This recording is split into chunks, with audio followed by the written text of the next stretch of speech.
Laurent, 48 ans, issu du milieu de l'automobile. J'ai passé, quand j'étais jeune, à 16-18 ans, CAP, BEP, Bac Pro, etc. J'ai toujours eu la volonté de travailler pour moi dans le milieu de l'automobile. J'ai ouvert mon premier garage assez jeune, à l'âge de 23-24 ans, que j'ai réussi à vendre parce que j'étais un petit peu au bout d'un système. Je sentais que j'exploitais pas l'affaire comme vraiment il fallait. Par hasard, j'ai rencontré des gens de chez Delco qui m'ont expliqué le concept de la franchise que je connaissais pas vraiment. Et suite à ça, j'ai compris ce qui m'avait manqué en fait pendant 10 ans, pourquoi mon garage fonctionnait pas comme je voulais. Du coup, après les explications de chez Delco, j'ai signé mon pré-contrat de franchise et je suis rentré dans le réseau. Et me voilà maintenant franchisé Delco Aix-en-Provence et Delco Lafare-les-Oliviers.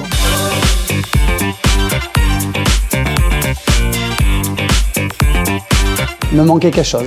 De l'accompagnement principalement.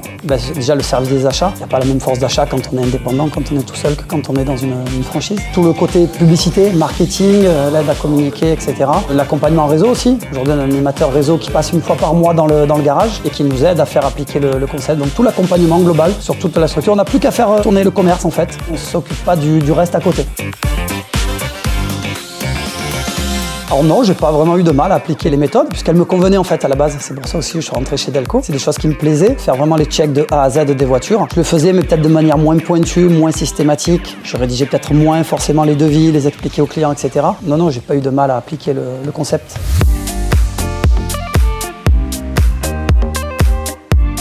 Alors avant d'ouvrir le Delco d'Aix-en-Provence, j'ai collaboré avec mon associé, donc avec Patrick, sur son Delco à lui, à Venelle. On a bossé 2-3 ans ensemble et on a décidé de s'associer pour faire un gros Delco sur la région d'Aix, où il y a un gros potentiel de clients. Ils ont fait une étude de marché qui m'a prouvé que la zone que j'avais voulu implanter était bonne. C'est eux qui ont fait la relation avec la banque. C'est sûr, quand on se présente à la banque avec un réseau comme Delco derrière, ça n'a pas le même poids que quand on y va tout seul. On a ouvert en 2014. Le garage a de suite fonctionné parce qu'a priori, il y avait un besoin. Et ensuite, on a progressé tout au long. Donc là, on fête notre 10e année d'exploitation. On a doublé le chiffre d'affaires entre la première année et aujourd'hui la 9e. Donc on est satisfait, oui.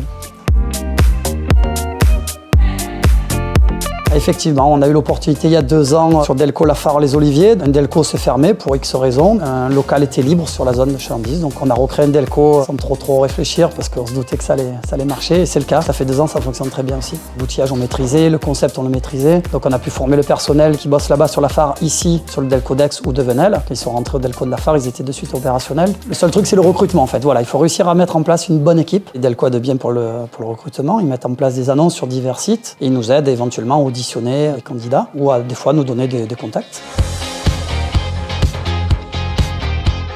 En étant associé, forcément, il faut très bien s'entendre avec son associé, il faut être sur la même longueur d'onde, il faut avoir la même vision de l'entreprise sur le court, moyen et long terme. Le gros avantage, c'est qu'on partage aussi la charge de travail, la charge de la responsabilité. Je sais que je peux compter sur lui, c'est que des avantages pour moi. Ce qu'il faut, c'est être bien entouré et avoir des bonnes équipes. Si on a un bon chef de centre et des bons mécanos, je ne dis pas qu'on fait que de la supervision, plus le rôle de chef d'entreprise, de manager, etc., que être 100% opérationnel au comptoir, à faire de la réception ou de la commande de pièces. On est un commerce de proximité. L'ambiance et la relation avec les clients, elle est bonne. Il y a quand même une très grosse majorité de notre clientèle qui est une clientèle connue. Et après quelques mois d'activité ou quelques années, les gens nous connaissent, on connaît les clients et on a souvent toutes les voitures de la famille. Donc on est un petit peu comme le boulanger en bas de la rue. Oui, bien sûr, il y a une confiance envers le franchiseur, sinon on n'aurait pas ouvert un deuxième Delco. Ça se passe bien, ils sont à l'écoute. Quand il y a des problématiques, on les appelle, on en discute. La relation aussi avec l'animateur réseau qui fait le relais aussi, qui vient à peu près une journée par mois dans les garages où on peut échanger sur toutes les problématiques, que ce soit sur le fonctionnement, les achats, le marketing, les nouvelles références, des nouvelles pièces, de l'outillage, etc. Oui, il y a une confiance, ils sont à l'écoute, ça rassure et ça facilite le travail. J'ai qu'à faire tourner mon business et j'ai pas la tête à me creuser le soir, à savoir si mes tarifs sont bons, à qui je vais acheter les pièces, comment je vais communiquer. Je laisse faire les services Delco Développement.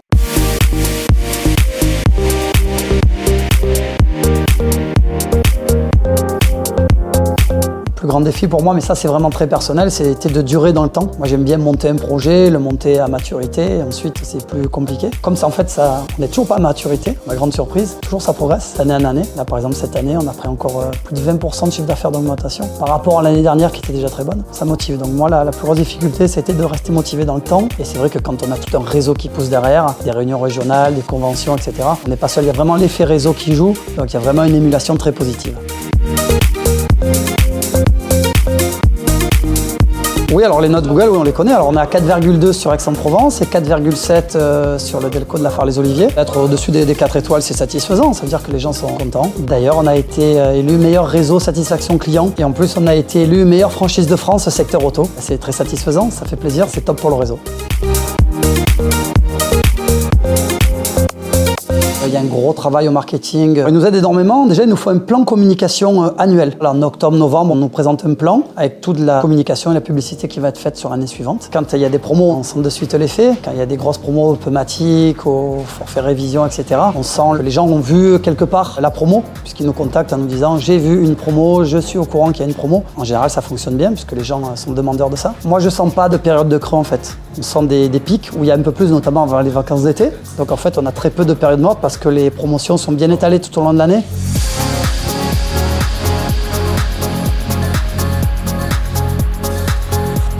Alors avant de rentrer dans le réseau Delco, il faut être sûr de sa polyvalence, avoir le sens commercial, savoir manager des équipes. Je pense que l'amour de l'automobile, c'est bien aussi. Avoir des connaissances dans l'automobile, c'est quand même un plus. Même si on peut arriver de notre secteur et ouvrir un Delco, c'est pas impossible. Il y a des belles réussites avec d'autres Delco, des gens qui arrivaient d'autres secteurs, de la boucherie notamment, de frères bouchers qui ont ouvert 2 Delco et qui fonctionnent très très bien parce qu'ils ont su être à l'écoute donc, du concept et être très commerçants. Et ça fonctionne aussi, donc tout peut se faire. Je pense qu'il ne faut pas avoir peur. Il ne faut pas avoir peur de se lancer, il faut avoir confiance au réseau. Si on est vraiment commerçant, qu'on est bon dans son domaine d'activité, il n'y a pas de raison que ça ne marche pas.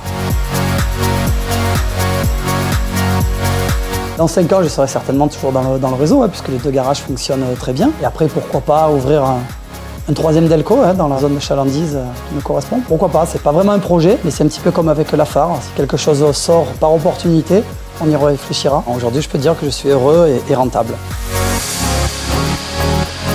Je viens à Delco Aix depuis une dizaine d'années. Oh, ça fait de nombreuses années, je suis fidèle. J'ai 3 voitures, je dois venir au moins 6 fois par an, voire plus des fois. Très heureuse de ce garage et du patron qui est toujours très prévenant et qui nous donne des rendez-vous assez rapidement. J'ai toujours été satisfait, très très bien, toujours à l'écoute et c'est assez rapide les travaux. Voilà, on peut revenir plusieurs fois, ils sont toujours là s'il y a un souci ou quoi. Je suis pas déçu du tout par rapport à certains concessionnaires. Moi je venais chez Delco ici parce que j'habitais à côté et là j'ai déménagé, je suis à 15 km et je reviens ici chez Delco.